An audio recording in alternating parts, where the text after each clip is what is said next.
நம்முடைய கர்த்தராகிய இயேசு கிறிஸ்துவின் நாமத்தில் உங்களை வாழ்த்துகிறேன். இன்று ஆண்டவர் நமக்கு தரும் அற்புத வார்த்தை சங்கீதம் 118:5.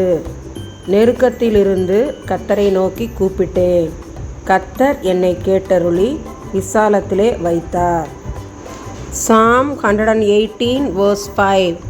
When hard pressed, I cried to the Lord. He brought me into a spacious place.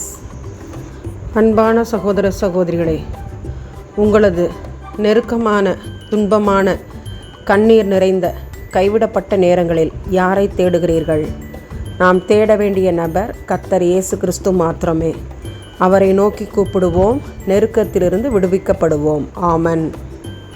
ஜெபத்தை கேட்கிறவரே, யெகோவா நிசியே, இந்த அருமையான ஜெப நேரத்திலே எங்களை தாழ்த்துகிறோம். கடந்த 1 மாத காலமாக நடைபெற்ற எங்களுடைய நாட்டின் தேர்தலுக்காக நன்றி. 4ஆம் தேதி நடைபெறப் போகிற தேர்தல் வாக்கு எண்ணிக்கைக்காக செபிக்கிறோம். நேர்மையாக, உண்மையாக அவை நடைபெற உமக்கு சித்தமானவர்கள் தேர்வு செய்யப்பட கிருபை செய்யும். உம்முடைய விரல், உம்முடைய வலதுகரம் பராக்கிரமம் செய்வதாக. உம்மை மாத்திரம் நாங்கள் நோக்கி பார்க்கிறோம். நாங்கள் வெட்கப்பட்டு போகாதபடி செய்யும். இயேசுவின் மூலம் செபிக்கிறோம் நல்ல பிதாவே. ஆமேன், ஆமேன்.